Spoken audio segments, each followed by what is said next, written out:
વધુ એક સમાચાર સતત ત્રીજા દિવસે વરસાદની તીવ્રતામાં ઘટાડો થયો છે। સતત ત્રીજા દિવસે સવારથી અત્યાર સુધીમાં 54 તાલુકામાં વરસાદ નોંધાયો છે।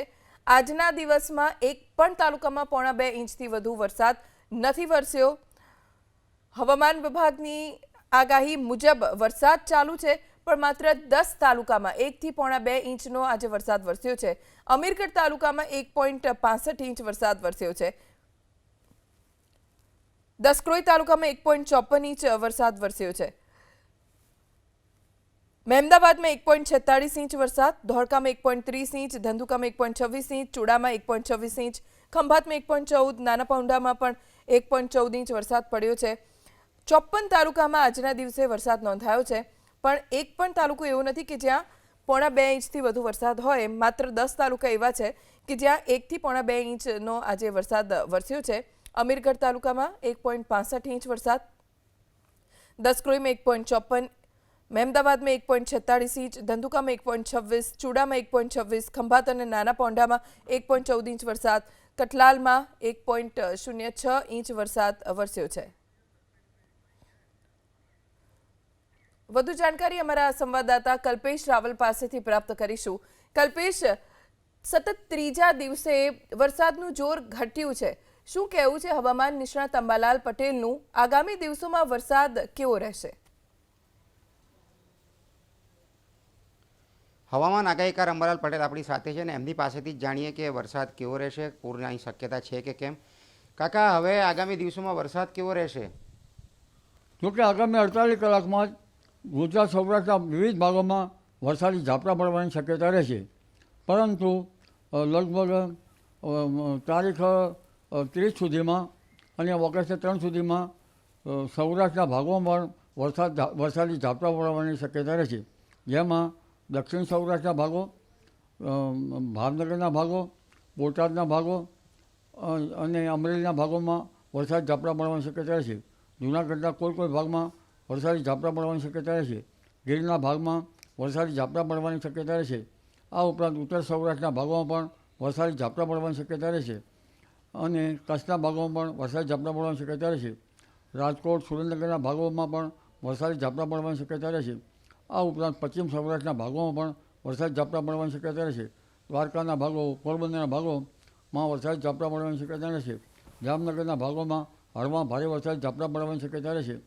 આ ઉપરાંત દક્ષિણ ગુજરાતના ભાગોમાં પણ વરસાદી ઝાપટા પડવાની શક્યતા રહે અને ઉત્તર ગુજરાત, મધ્ય ગુજરાત, પૂર્વ ગુજરાતના ભાગોમાં પણ વરસાદી ઝાપટા પડવાની શક્યતા રહેશે। પરંતુ ઉલ્લેખનીય છે કે બંગાળના ઉપસાગરમાં ડીપ ડિપ્રેશન બનેલ છે, તેની અસર પણ ગુજરાતના ભાગોમાં થવાની શક્યતા રહેશે। તારીખ 30મી જુલાઈથી 3 ઓગસ્ટ સુધીમાં ગુજરાતના કેટલાક ભાગમાં ભારેથી અતિ ભારે વરસાદ થવાની શક્યતા રહે, કેટલાક ભાગમાં પૂરની સ્થિતિ પણ બની શકે। કાકા, ગઈ વખતે એટલે આ જે રાઉન્ડ થયો ત્યારે દક્ષિણ ગુજરાત અને અમદાવાદ સહિતના વિવિધ વિસ્તારોમાં જળભરાવ થયો હતો। આજે બીજો રાઉન્ડ શરૂ થવાનો છે, ક્યાંય કોઈ પૂરની મોટી શક્યતા, જળભરાવનું જોખમ? આ વખતે તારીખ 3 ઓગસ્ટ સુધીમાં 30થી મધ્ય ગુજરાતના ભાગોમાં ભારેથી અતિ ભારે વરસાદની શક્યતા રહેશે। પૂર્વ ગુજરાતના ભાગોમાં ભારેથી અતિ ભારે વરસાદની શક્યતા રહેશે। આ ઉપરાંત પાટણ સહિત હારીના ભાગોમાં હળવા ભારે વરસાદી ઝાપટા પડવાની શક્યતા રહેશે। સાબરકાંઠાના ભાગોમાં હળવા ભારે વરસાદી ઝાપટા પડવાની શક્યતા રહેશે। બનાસકાંઠાના કેટલાક ભાગોમાં ભારે વરસાદી ઝાપટા પડવાની શક્યતા રહેશે અને અરવલ્લીના ભાગોમાં પણ ભારે વરસાદ ઝાપટા પડવાની શક્યતા છે। પંચમહાલના ભાગોમાં હળવાથી ભારે તો કોઈ ભાગમાં અતિ ભારે વરસાદી ઝાપટા પડવાની શક્યતા રહેશે। મહીસાગરના ભાગોમાં કોઈ ભાગમાં ભારે તો કોઈ ભાગમાં અતિ ભારે વરસાદ થવાની શક્યતા છે। એટલે ગુજરાતના ઘણા ભાગો મેઘરાજાની સવારી આવી રહી છે, તે જળતરબોળ થવાની શક્યતા રહે।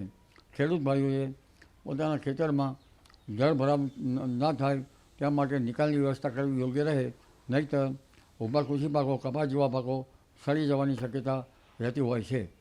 આ ઉપરાંત દક્ષિણ ગુજરાતના ભાગોમાં પણ ભારેથી અતિ ભારે વરસાદ થવાની શક્યતા રહેશે।